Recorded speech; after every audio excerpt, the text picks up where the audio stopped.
Agora em Goiânia, 8h37. Estamos de volta com Sagres Sinal Aberto, aqui na sua Sagres 730, comigo Rubens Salomão, também com Jéssica Dias e com Cileide Alves. O assunto é a vacinação em Goiás, o combate à pandemia, a determinação agora para vacinar idosos acima de 80 anos. A gente vai entender como isso vai funcionar a partir desta segunda-feira com o secretário de Saúde, Ismael Alexandrino. Secretário, obrigado pelo contato aqui em áudio e vídeo conosco. Bom dia. Bom dia, Rubens Salomão. Bom dia, Cileide Alves. É um prazer estar com vocês. Secretário, nesses primeiros momentos da vacinação, idosos institucionalizados, né, nas unidades lá de longa permanência e também os profissionais da linha de frente. Esses dois grupos já foram vacinados na sua totalidade em Goiás e agora vamos partir para idosos acima de 85, 90 anos. Esses dois primeiros públicos foram completados? Foram completados, Rubem, e também tem um público que são os deficientes institucionalizados, né? Então, todos os idosos institucionalizados, deficientes institucionalizados e profissionais trabalhadores da saúde, né, em linha de frente, né? Então, inclusive tiveram mais profissionais de saúde que não estavam em linha de frente em alguns municípios que também foram vacinados. Então, nós entendemos que a boa parte do momento inicial dos trabalhadores da saúde foram, de forma que agora a gente precisa avançar nesse grupo que é tão prioritário e importante na vacinação. E como é que eu conversei com a Cileide mais cedo isso, né, Cileide? Como é que o governo vai participar e vai definir essa estratégia, já que cada município tem a sua autonomia? É por aí, acho que você também tem pergunta nesse sentido, Cileide? Antes até de você entrar nesse assunto, eu só queria completar uma resposta anterior dele, Rubens, que é a seguinte: o senhor observou que profissionais que não estavam na linha de frente foram vacinados. Isso aconteceu em Goiânia, inclusive, em que a prefeitura deixou na responsabilidade dos conselhos de fisioterapia, de educação física e de farmácia e odontologia, que eles indicassem a listas dos profissionais que estavam ativos em cada um desses conselhos para serem vacinados. Obviamente, isso abriu muito o leque, né, de vacinação de pessoas que não são da linha de frente ou que nem estão trabalhando com pacientes. Eu pergunto o seguinte: a autonomia do município para fazer isso, quer dizer, cada um vacina quem quiser? Não, Cileide, em relação a... obviamente que as três instâncias, município, estado e federação, têm atribuições peculiares e têm autonomia em relação a algumas atividades na área da saúde. Em relação à vacinação, no Brasil, seguimos o PNI, o Programa Nacional de Imunização, ou seja, as diretrizes elas valem para todos os municípios igualmente. Claro que a execução ela é feita pelo município e essa estratégia adotada em alguns municípios no Brasil, né, acaba que realmente, como você disse, abre o leque para além daqueles que estavam previstos inicialmente. O Ministério Público tem acompanhado isso de perto e, obviamente, a depender da gravidade dessa abertura de leque, né, pode haver responsabilização ou não de quem está envolvido nessa execução. Mas o ideal e o que foi orientado é que são trabalhadores da saúde, não são só profissionais de saúde. Por exemplo, as pessoas que limpam o pronto-socorro no HCamp, né, não têm formação em saúde, mas são trabalhadores da saúde. Os trabalhadores da saúde de linha de frente e de outras unidades que recebem, que fazem atendimento Covid-19, essas sim estariam contempladas. A gente teve notícia que muita gente que estava até aposentado ou fora, né, em ambientes mais reservados, que acabaram aproveitando essa oportunidade. Pois é, e aí a sua resposta me leva a segundo assunto, que é esse que o Rubens está trazendo. O governador disse que determinou que os idosos fossem vacinados, começaria com os acima de 90 anos, depois com o restante. Só que me parece que o governador não tem como determinar isso, né? Porque essa vacinação, como o senhor mesmo disse, é definida no PNI, que é o Plano Nacional, o Programa Nacional de Vacinação, em CIBs, que são comissões intercessores bipartites, e no PEI, que é o Plano Estadual de Imunização, mas que esse segue o PNI. Como é que se pode garantir que todos os municípios acatem essa sugestão de vacinar esse público de idosos? De fato, essa questão da execução da vacina, ela segue o PNI. O PNI é muito claro, nesse momento colocou acima dos 90 e acima de 60 que estejam acamados, não é aquele acamado, tô doente essa semana e tô aqui acamado, não é isso, são acamados crônicos, às vezes em internação domiciliar, em home care, né? E a orientação federal foi que assim que terminar os 90 anos, baixa para os 85, 80 e por aí vai. Então, como o quantitativo de vacinas que chegaram é suficiente para contemplar os mais de 52 mil indivíduos acima de 85 anos no estado, a gente vai vacinar acima dessa faixa etária. Mas, de fato, segue o PNI, segue as pactuações da CIB, né? E a gente executa nos municípios, né, seguindo essas determinações e essas pactuações do Sistema Único de Saúde da Lei 8080. Quer dizer que os municípios podem não seguir essa pactuação e aí a única forma de pressioná-los a acatar seria através do Ministério Público, que teria essa ação aí de, sei lá, como fazer um termo de acordo, alguma coisa assim. Não, Cileide, não seguir uma pactuação CIB, uma pactuação SUS, é infringir o regramento. E infringir esse regramento pode ter consequências para o gestor, até de improbidade administrativa, de abuso de poder, essas coisas. Quando a gente fala pactuação, não é simplesmente uma conversa, né? É uma instância de pactuação chamada CIB ou CIT, Comissão Intergestores Bipartite e Tripartite, que isso vira resoluções, vira programas de governo, né? É o que a gente chama de planejamento ascendente no Sistema Único de Saúde.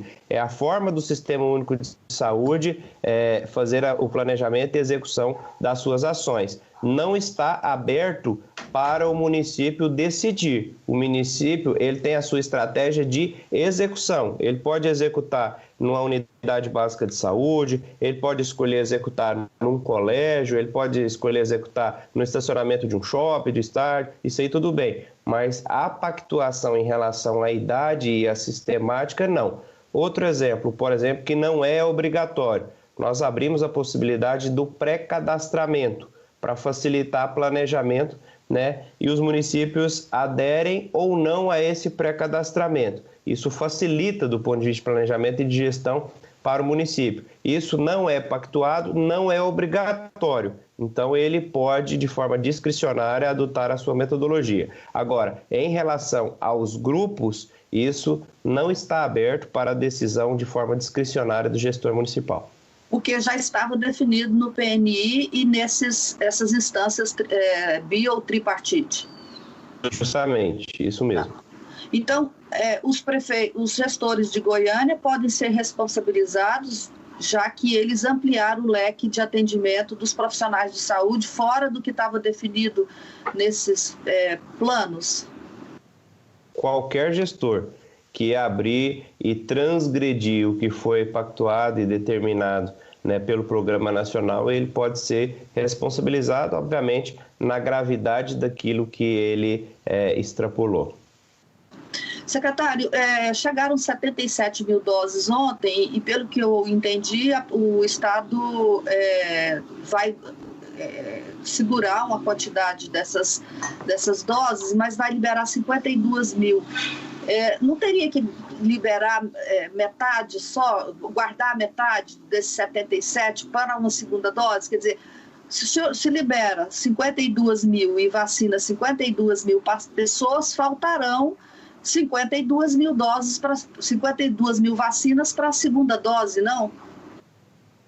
Sileide, seu raciocínio está absolutamente correto, mas a gente vai, na verdade, segurar a metade para a segunda dose. Esse complemento, a metade dá aí 34 mil e alguma coisa. Esse complemento é que a gente tem no estoque de outra remessa recente, que chegou, uma remessa pequena de 29.900, 29.800 doses, que a gente deixou para fazer essa distribuição conjuntamente, né? Então, são 15 mil mais a metade de 77.800, que dá 53 mil e alguma coisa. Como nós temos mais de 52 mil idosos acima de 85 anos, será suficiente para completar a vacinação. Além do que, tem um pouquinho que todas as doses que chegam, sem exceção, isso é uma orientação de gestão que a gente faz há anos no Brasil todo, segura um pouquinho de reserva técnica.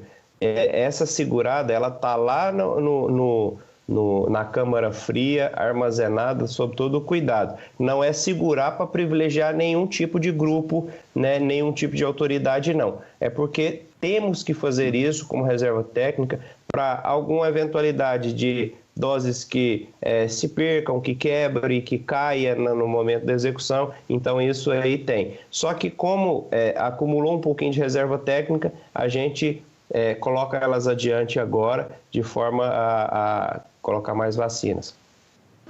E quando é que começa a segunda dose, a aplicação da segunda dose? Porque a Secretaria, daquela primeira remessa lá de 28 de janeiro, já separou a segunda dose da Coronavac. Quando é que começa a aplicação dessa segunda dose? A gente começa a distribuição hoje. Nós temos a da Coronavac, o intervalo indicado é de 14 a 28 dias, né? Nós vacinaremos com 27, 28 dias, então hoje entrega essa vacina no estado todo. Até quarta-feira todos os municípios terão recebido essas segundas doses da Coronavac. A Fiocruz, que foi a segunda remessa, a gente fez ela inteira. Por que isso? Porque a Fiocruz, o intervalo da primeira para a segunda é muito maior, né? São 12 semanas, né? 3 meses inteiros. Ou seja, nesse intervalo a gente recebe o suficiente para a segunda dose. Então, da Coronavac nós temos como praxis guardado a metade para entregar a segunda dose. E da Fiocruz a gente libera a integralidade. Alguns estados, né, no afã de vacinar o maior número de pessoas possível, acabou entregando a totalidade da Coronavac, e agora estão numa condição um pouco complicada, porque não tem a segunda dose. Então, como gestão de risco, eu acho que a decisão aqui foi uma decisão acertada para garantir a segunda dose. Ela é necessária para aumentar essa eficácia da vacina. Secretário, eu vi no final de semana que uma informação de que 125 mil pessoas já tinham sido vacinadas em Goiás. São 155 mil doses que tinham recebido até anteontem. Ontem chegaram a 77 mil doses. No entanto, o boletim que a Secretaria mantém no seu site constam que só 68 mil pessoas foram vacinadas. Por que esse atraso está tão grande? Sileide, esse boletim ele extrai o dado direto do sistema, in natura. Ele não depende de planilha de controle nosso, não. Como os municípios às vezes atrasam para inserir no sistema do Ministério da Saúde e a gente extrai direto desse sistema para o site, no site acaba mostrando esse quantitativo. Mas para que não percamos o controle e nem dificulte o nosso planejamento, em paralelo a gente acaba recorrendo à velha e boa planilha Excel para ter a maior assertividade em relação a esse quantitativo de doses. Por isso que nós temos pedido aos municípios que, mesmo ciente que às vezes o site do Ministério, o sistema do Ministério pode ficar fora do ar em algum momento e tudo mais, mas não fica fora do ar o tempo todo. Então, vários municípios já atenderam esse pedido nosso de fazer força-tarefa e atualizar os seus dados, mas alguns outros ainda inserem de forma atrasada, por isso que dá essa diferença.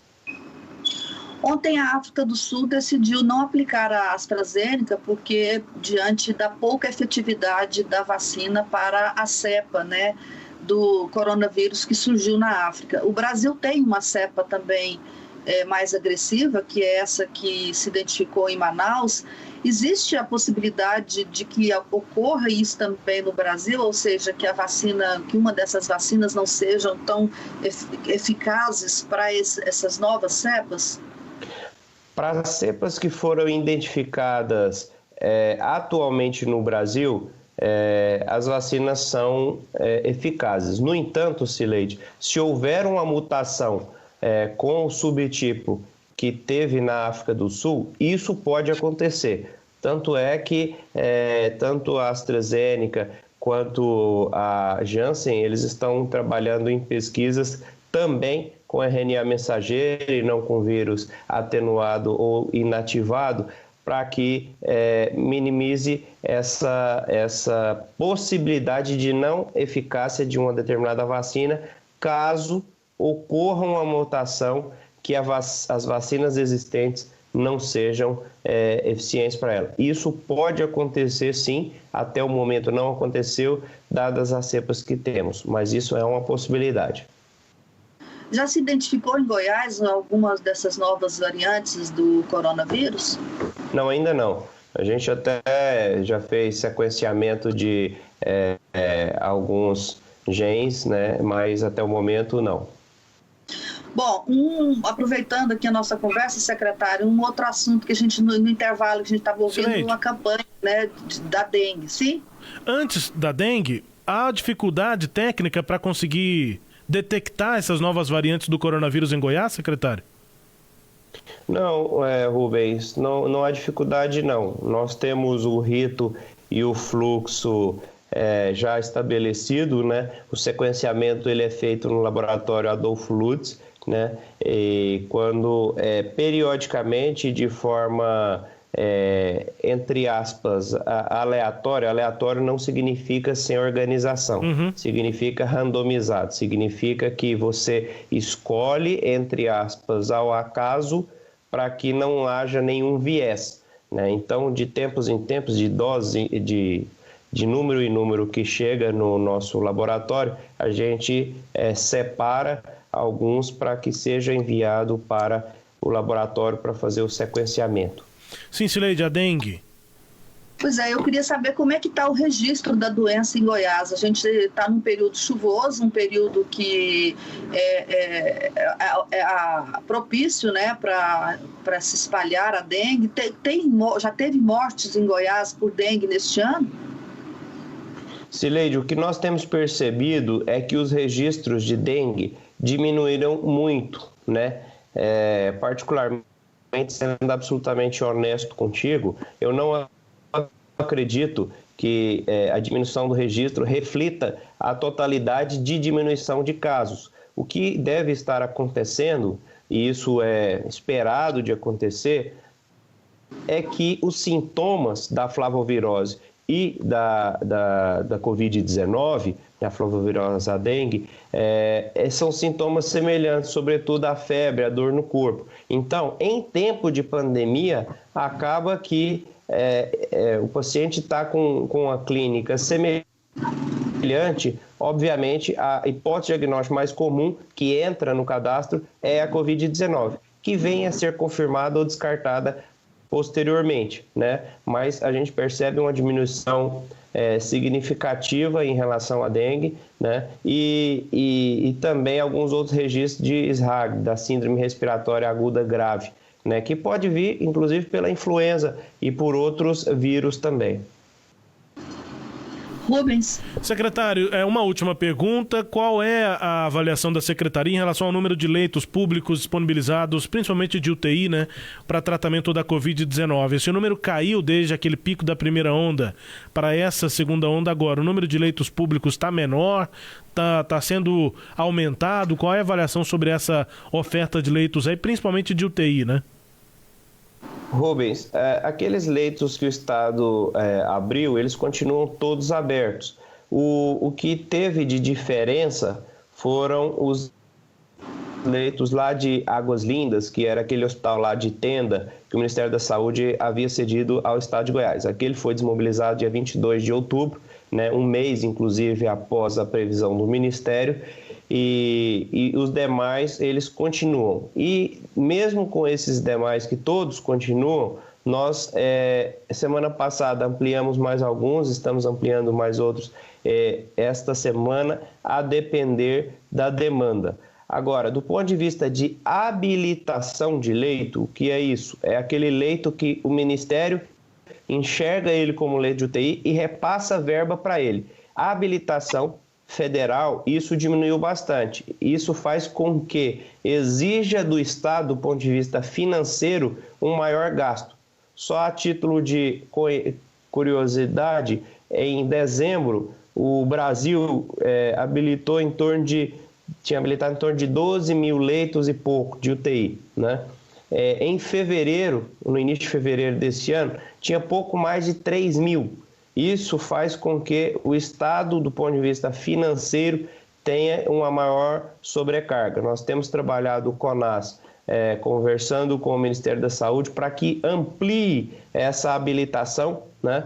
Isso precisa de uma dotação orçamentária extraordinária do ponto de vista federal, mas nós precisamos dessa habilitação para que não sobrecarregue o Estado do ponto de vista financeiro. E qual que é o impacto disso, assim, em alguma estimativa? Quantos leitos faltam para serem habilitados e qual é o impacto financeiro deles para Goiás enquanto eles não são habilitados pelo governo federal?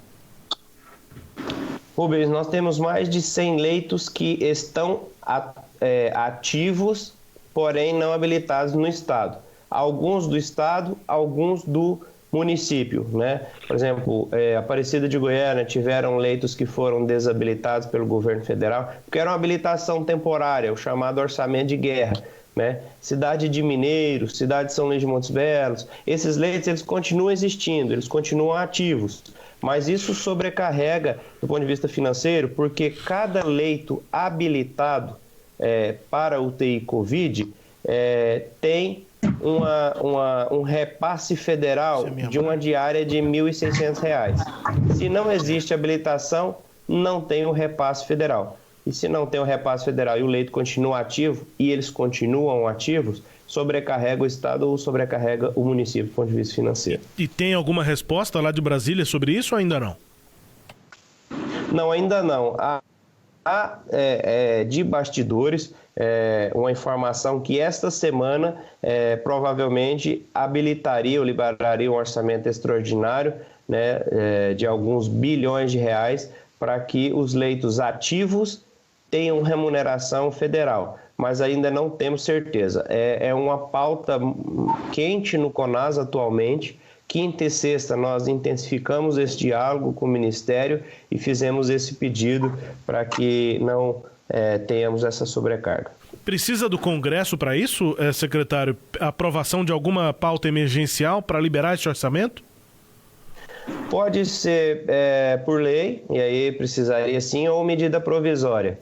Então, necessita de um movimento federal mais amplo, sim, né, para aumentar. Não sei se o senhor lembra, o ano passado tínhamos o financeiro aqui no estado de Goiás, mas precisávamos de orçamento. E aí a nossa Assembleia Legislativa, entendendo o contexto, aprovou um orçamento extra também, né? Porque na execução orçamentária e financeira pública, Salomão, existem algumas fases. O orçamento é o planejamento de gasto, né? O financeiro é o pagamento, é a execução do gasto. Só que tem que ter as duas coisas casadas. Não adianta só você ter o dinheiro. Se você não está previsto aquele gasto, você não pode gastar. Então, às vezes, o Estado tem o dinheiro e não tem o orçamento. Aí precisa ou via decreto, no caso do Estado, ou por lei. E no caso federal, ou lei, seja ela da Câmara ou do Senado, ou por medida provisória. Essa aprovação ou de uma lei ou a edição de uma MP vai interferir também em outros aspectos de auxílio do governo federal para os estados combaterem a pandemia, ou o principal ponto é esse dos leitos? Tem outros gastos que também são necessários por essa medida, ou os leitos são a principal demanda, secretário? Do ponto de vista financeiro, Rubens, os leitos são a principal demanda.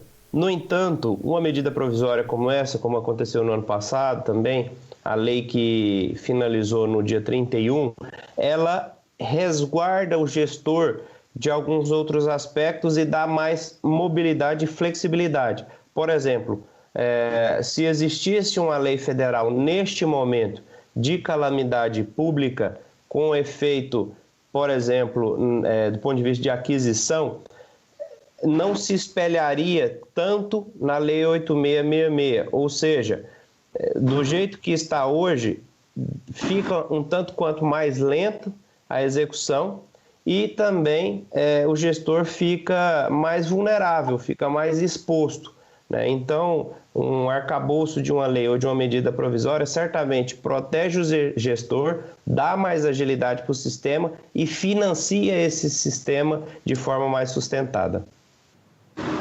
É isso, secretário. Vamos continuar acompanhando, então, essa pauta também em Brasília. Um abraço, bom dia, boa semana aí e um bom trabalho. Muito obrigado, Rubens. Obrigado, Cileide. É um prazer sempre estar com vocês, todos os ouvintes da Sagres. Obrigado, secretário. Ismael Alexandrino, secretário estadual de Saúde, conversando conosco aqui no Sagres Sinal Aberto. Destaque a íntegra desta entrevista você confere acessando no nosso portal, o sagresonline.com.br.